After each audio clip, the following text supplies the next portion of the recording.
కదా ముగింపు లేని రైసగా సాగదా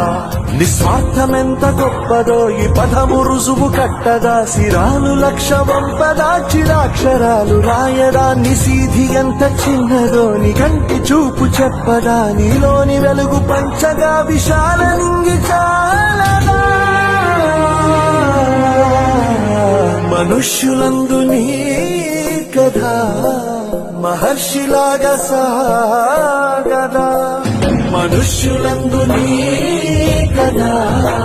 మహర్షిలాగా సాగదా